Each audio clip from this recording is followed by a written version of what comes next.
Sabe aquela frase que é atribuída à esfinge do Egito? Decifra-me ou te devoro? Eu acho que todo mundo, em algum momento da vida, se depara com essa frase. Todo mundo, em algum momento da vida, se depara com os seus monstros. E aí a gente só tem duas opções: fugir ou enfrentar. Eu resolvi enfrentar.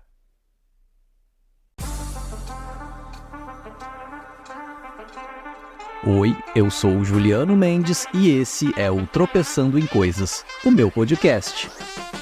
Como uma pessoa com deficiência visual, eu aprendi a ver a vida com outros olhos. E é isso que eu quero compartilhar com você nos próximos minutos. Então, sinta-se à vontade, sente-se à vontade, porque o show já vai começar. Quem já acompanha há mais tempo os episódios desse podcast sabe que eu nunca fui uma criança muito normal. E se você ainda é novo por aqui, volta a alguns episódios para entender o contexto disso. E claro que a deficiência visual tem muito a ver com essas minhas questões de ser um pouco diferente da grande maioria das crianças e depois, obviamente, na vida adulta também.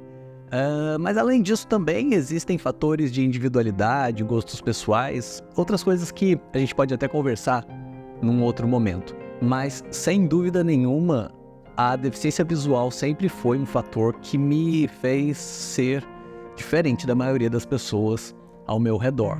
Por exemplo, quando já contei aqui, eu era adolescente e todos os meus colegas de sala jogavam ping-pong na hora do recreio, e eu não conseguia, eu não tinha habilidade para isso por causa da deficiência visual, então eu não conseguia me enquadrar ali no grupo dos meus amigos, e obviamente que como uma criança e um adolescente normais, isso era bastante desagradável para mim.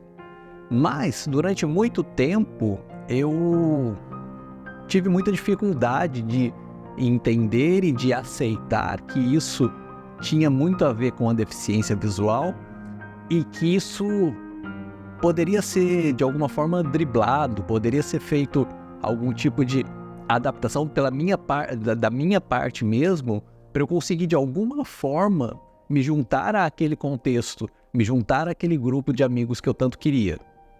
E mesmo depois na vida adulta, já entendendo a situação da deficiência visual e de que isso seria uma constante na minha vida e que eu teria que encontrar maneiras de conviver com isso amistosamente, eu ainda continuei por muito tempo tendo dificuldades para falar sobre isso, tendo a postura de encarar a deficiência visual como um monstro. Esse era o meu maior monstro, o meu maior medo, porque eu não gostaria que ninguém me tratasse, que ninguém me colocasse no lugar de coitadinho do Juliano. Porque na minha cabeça era isso que ia acontecer. Na minha cabeça, a partir do momento em que eu começasse a dizer para as pessoas, dizer para mim mesmo e ter a postura e a atitude de uma pessoa com deficiência visual, todas as pessoas ao meu redor iriam começar a me tratar assim, como um coitadinho, como um incapaz. E essa palavra é muito dura, essa palavra é muito ríspida e é uma palavra que causa dores mesmo, né? Dores psicológicas, dores na alma, enfim. Porque ninguém quer ser visto como uma pessoa inútil, como uma pessoa que não consegue viver em sociedade ou qualquer coisa nesse sentido. E esse era o meu medo. O medo de que as pessoas achassem que eu era incapaz, que eu era, até um termo que até pouco tempo atrás era muito usado, que eu era um inválido. Felizmente eu nunca ouvi ninguém falar isso sobre mim, mas durante muito tempo esse foi o maior monstro que eu tinha na minha vida, e durante muito tempo eu fugi desse monstro. Todas as vezes em que eu precisava de alguma forma encarar essa realidade, encarar essa verdade, eu encontrava subterfúgios. Eu inventava desculpas de por que eu, bati a cara num portão, ou por que eu, ao invés de pegar um doce, peguei só a ameixa que tinha por cima do doce, quando na verdade, simples, eu peguei só a ameixa porque eu não vi o doce. Mas isso era muito difícil para mim. Durante muito tempo isso foi muito difícil para mim por esse motivo. Por não querer que as pessoas me colocassem num lugar onde eu nunca gostaria de estar. E, sem dúvida nenhuma, enfrentar esse monstro, enfrentar esse medo foi extremamente difícil. Como a grande maioria dos medos que nós temos na vida, enfrentá-los é muito difícil, mas chega um momento em que se torna necessário.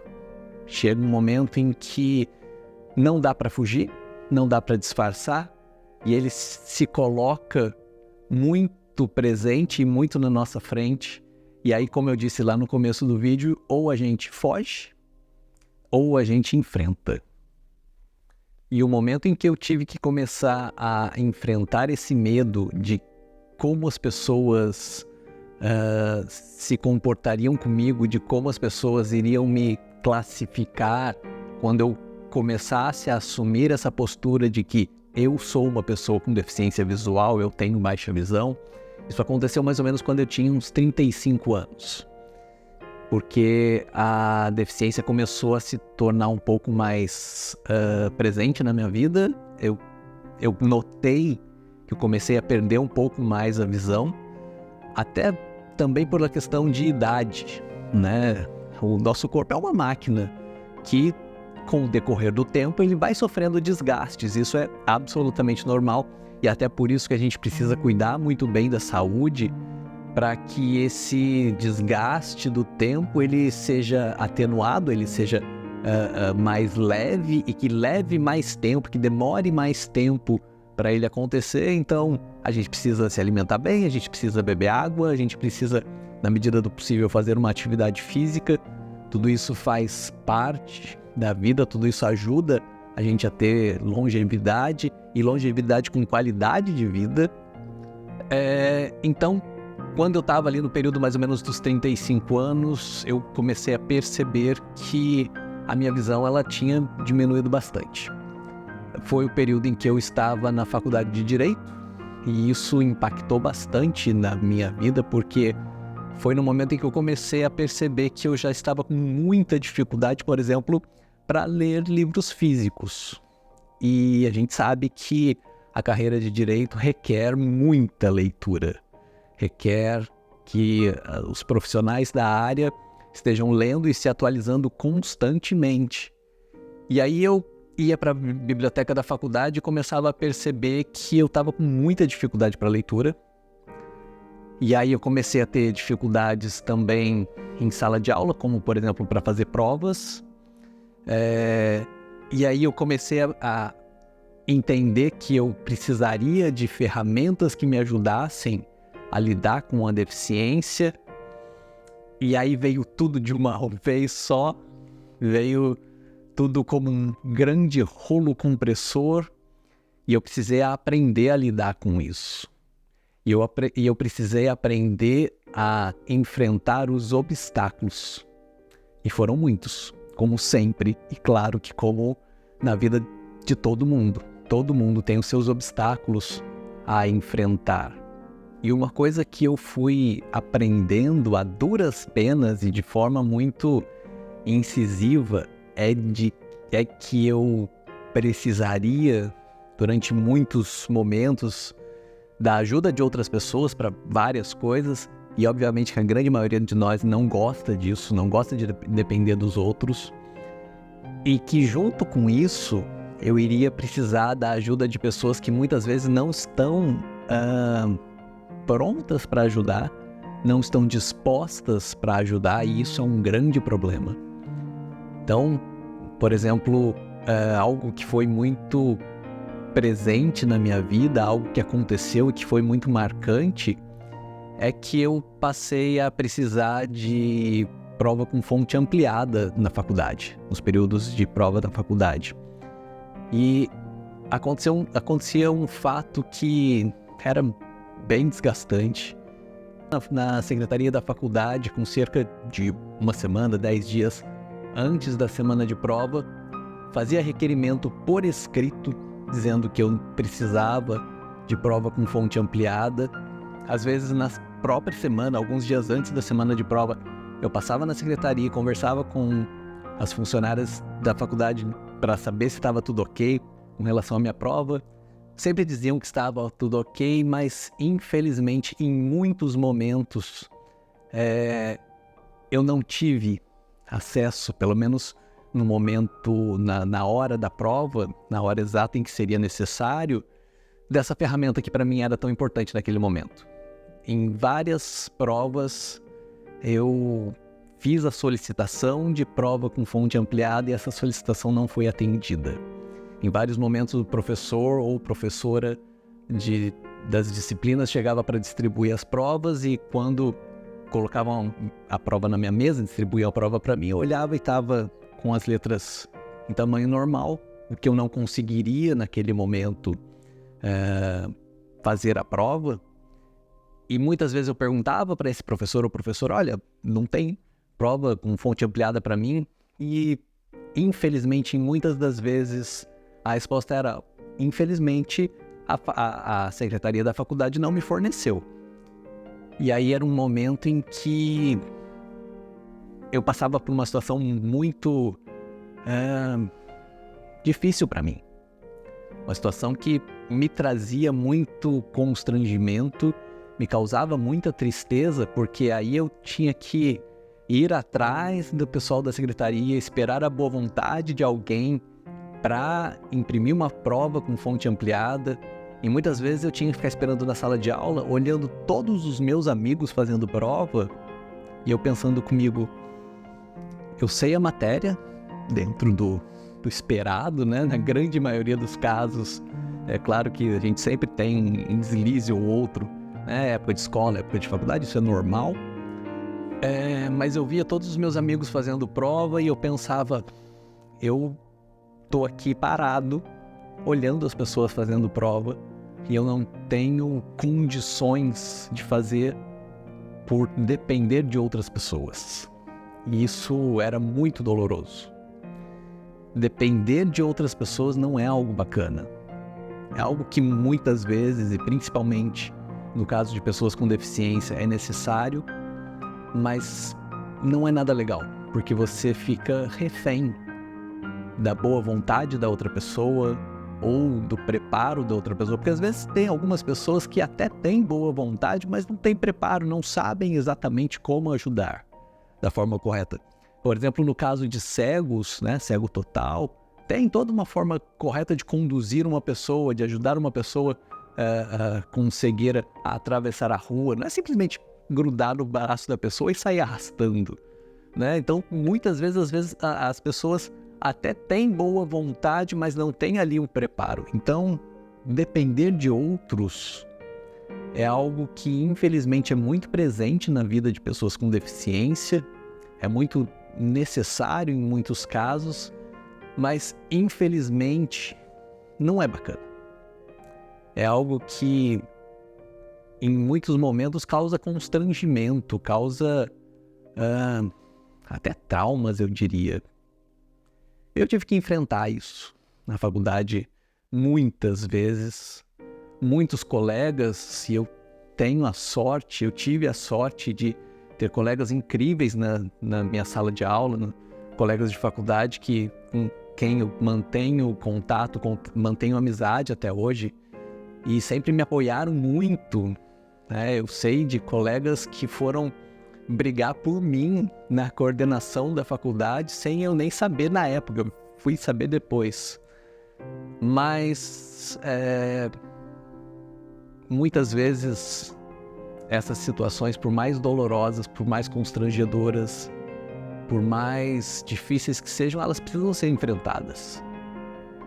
Naquele momento onde eu precisava de uma ferramenta que nem é tão difícil assim de ser disponibilizada e que eu não tinha acesso, eu poderia simplesmente sair da sala e dizer, não vou mais para a faculdade. Mas eu não pensei em nenhum momento, pelo menos não que eu me lembre, em nenhum momento eu pensei em desistir por causa disso.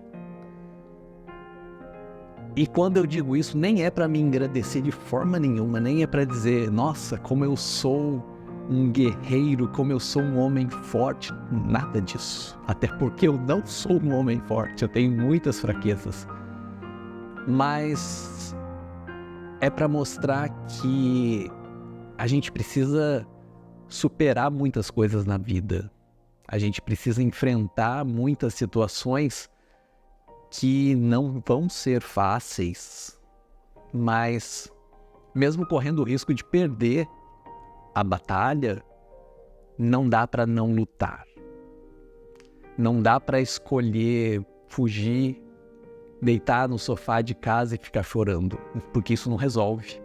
E se tem uma coisa que eu aprendi ao longo da minha vida é exatamente isso. Ficar chorando, ficar reclamando, ficar dizendo, ai, coitadinho de mim, não resolve absolutamente nada. E eu diria mais, eu diria que até piora muitas situações. Então, a gente precisa aprender que a vida não é fácil, que a vida, em muitos momentos, vai ser extremamente desafiadora, que vai dar medo em muitos momentos, em outros vai dar tristeza, da mesma forma que em vários outros momentos a gente vai ter muitas alegrias, muitas conquistas, mas que talvez a única certeza que a gente tem é que a vida não é fácil. E tem até uma frase que diz isso, né? Que se a vida está sendo difícil, torne-se mais forte, e tem que ser exatamente isso. A gente não pode ficar parado, a gente não pode sucumbir aos medos e aos desafios. A gente tem que pelo menos ter a consciência de ter tentado. E isso eu posso dizer. Eu não concluí o curso de Direito, por vários motivos, mas principalmente porque no finalzinho da faculdade a minha vida tomou outros rumos. Principalmente a minha vida profissional tomou outros rumos. Mas mesmo assim, mesmo não tendo concluído o curso, eu tenho a consciência tranquila de que eu fiz o meu melhor dentro das minhas possibilidades. E essa satisfação ninguém consegue tirar da gente. Saber que você fez o que você precisava fazer para enfrentar situações, para não desistir, para não correr, para não sair fugido para as montanhas, essa satisfação ninguém tira de você. E eu acho que essa talvez seja um dos maiores sentimentos que a gente pode ter na vida. Saber que em meio às dificuldades a gente teve força para enfrentar. E se porventura, em algum momento, a gente não teve tanta força assim, tá tudo bem. É normal em alguns momentos a gente fraquejar. O que não pode é que isso se tornar uma constante. Então, diante dos seus medos, diante dos seus monstros, sejam eles quais forem, sejam eles o tamanho que tiver, enfrenta, vá em frente. Porque, independente do resultado, a única coisa que vai importar é a sua satisfação de saber que você fez o seu melhor. E é isso. Esse foi o episódio de hoje. Eu espero que você tenha gostado. Se gostou, compartilhe com seus amigos. Me ajude a fazer esse projeto crescer. Eu vou ficar muito feliz com isso. Te espero na semana que vem, no mesmo horário, para a gente conversar mais um pouco sobre coisas da vida em geral. Muito obrigado. Um grande abraço.